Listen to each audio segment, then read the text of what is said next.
Hello friends, today I'm making a simple high hydration sourdough ciabatta bread with an open crumb and crispy crust. Let's bake. First, add the flour and cold water to a bowl and mix until no dry flour remains. Cover the dough and let it rest for 30 minutes. This step is called Autolyse and it helps develop gluten naturally.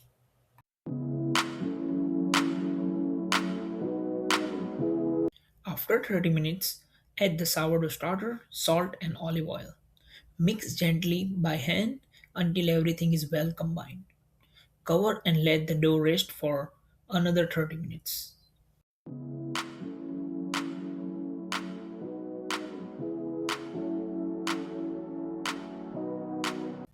Now we will build strength. Perform a set up stretch and fold, pulling the dough from each side and folding it over itself. Let it rest for 30 minutes, then repeat one more stretch and fold.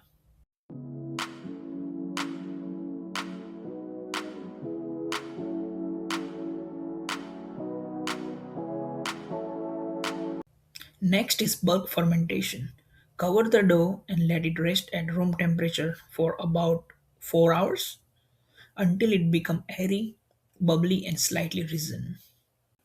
Once the bulk fermentation is complete, gently turn the dough onto a well floured surface. Divide it into 4 equal pieces and lightly shape them. Let the dough rest for 30 minutes.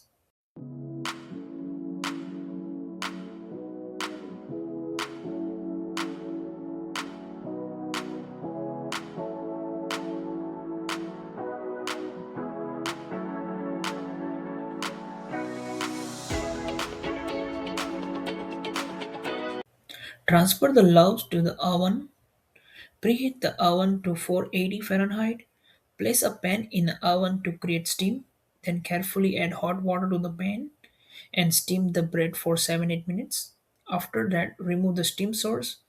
Once the oven returns to 480 Fahrenheit, continue baking for about 15 minutes or until the bread is golden brown with a crispy crust. Once baked, let the bread cool for at least 30 minutes before slicing. And that's it. Rustic sourdough ciabatta with a light airy crumb and beautiful crust. If this recipe helped you, don't forget to like and subscribe for more easy sourdough recipes.